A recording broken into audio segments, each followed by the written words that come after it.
Avant que cette vidéo ne commence, les gens, j'aurais simplement une annonce à vous faire. Une annonce d'une grande importance pour moi. J'ai découvert que j'étais un boulet. Alors, je pense que vous le saviez déjà que j'étais un boulet. Mais pour moi, c'est une découverte. Et comment est-ce que je m'en suis rendu compte? Comment est-ce que j'ai pu avoir cette révélation? Eh bien, j'ai passé un certain temps à enregistrer cette vidéo et au moment du montage, je me suis rendu compte que le micro était débranché. Voilà. Alors, ce que je peux vous demander, c'est maintenant de soutenir votre boulet en likant cette vidéo, en vous abonnant à la chaîne et en apportant un maximum d'amour pour votre boulet chéri. Je vous aime. Et bonjour et bienvenue à tous dans ce second IO News. Aujourd'hui encore, on parlera de l'actu jeux vidéo et cette fois-ci, j'ai beaucoup d'informations à vous donner autour de Ubisoft. Ah, Ubisoft, un studio autant apprécié que critiqué, capable de nous servir des pépites qui deviendront des jeux cultes, tout comme des suites insipides totalement similaires aux jeux précédents. Sachez que le studio a annoncé la fermeture prochaine des serveurs de 90 jeux. Une liste extrêmement grande qui s'explique par le coût d'entretien des serveurs. Mais une décision qui malgré tout devrait en fâcher plus d'un, puisque les jeux ne seront plus jouables en multijoueur et on ne pourra pas non plus débloquer les succès multijoueurs pour ces jeux-là. Et même si la plupart de ces jeux étaient désertés par la communauté et que c'était devenu impossible d'avoir 100% de succès, si tant est qu'il y ait des succès multijoueurs à avoir, eh bien, malgré tout, ça devient cette fois totalement impossible. Ces jeux pour lesquels je n'aurai jamais 100%, ma vie est nulle. Et puisqu'on parle de fermeture, Ubisoft continue de nous surprendre en annonçant la fermeture de Hyperscape le 28 avril. Oui, c'est déjà passé, j'ai un petit peu de retard. Hyper quoi? Hyperscape.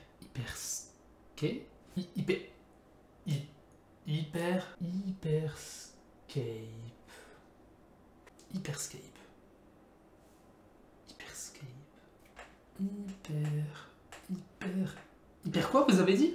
Mais si, Hyperscape, ce Battle Royale sorti en juillet 2020 en même temps qu'une quinzaine d'autres, qui avait juste pour but de surfer sur la hype. Non? Vous voyez toujours pas? C'est normal puisque le jeu est un énorme flop et c'est seulement après 18 mois d'existence que les serveurs ont fermé ce 28 avril. Une petite seconde de silence pour Hyperscape. Une fin prématurée qui ne décourage pas Ubisoft et qui ne signe pas la fin des Battle Royale de leur studio, puisqu'ils ont annoncé récemment un nouveau projet qui était jusque-là tenu secret, le projet Q.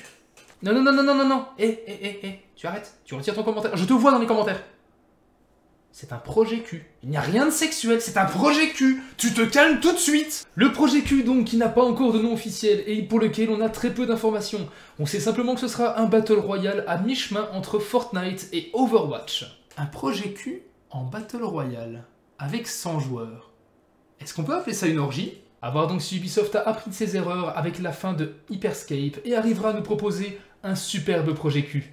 Et puisqu'on a évoqué Overwatch, sachez que la bêta d'Overwatch 2 a commencé le 26 avril, soit 6 ans après la sortie du jeu original. De nouvelles maps, de nouveaux modes, une nouvelle héroïne, et un jeu globalement similaire, un FPS multijoueur en équipe. Mais la grande nouveauté de ce Overwatch 2, c'est bien sûr son mode PvE, ainsi que le grand bouleversement de la méta, puisque maintenant les matchs se feront en 5v5 au lieu de 6v6. Et apparemment, selon les joueurs, ça fait une différence. Je les crois sur parole. Mais au vu du succès du premier opus, les attentes sont considérables. Le jeu sera-t-il un succès ou un échec? Seul l'avenir nous le dira. Et pour conclure cette vidéo, un bref petit tour dans la faille de l'invocateur. Alors que les joueurs attendent encore l'arrivée du prochain champion dans le League of Legends, qui devrait être un jungler du néant, les tournois quant à eux battent leur plein. Alors que l'European Master devrait couronner la meilleure équipe d'Europe en Division 2 le 7 mai, le 10 mai sera le début des MSI. 3 jours de battement seulement entre la fin d'un grand tournoi et le début d'un autre, de quoi bien s'occuper pour les amateurs d'e-sport. Et c'est tout pour aujourd'hui les gens, j'espère en tout cas que cette seconde vidéo de IO News vous aura plu. J'essaie de tenir compte de vos commentaires, de ceux que vous m'avez envoyés un peu partout. C'est pas facile, je vous avoue, mais j'essaie de faire de mon mieux. J'espère en tout cas que celle-ci est d'une meilleure qualité que la précédente, et j'espère que la prochaine sera encore meilleure, on sait jamais. Le but est de progresser après tout.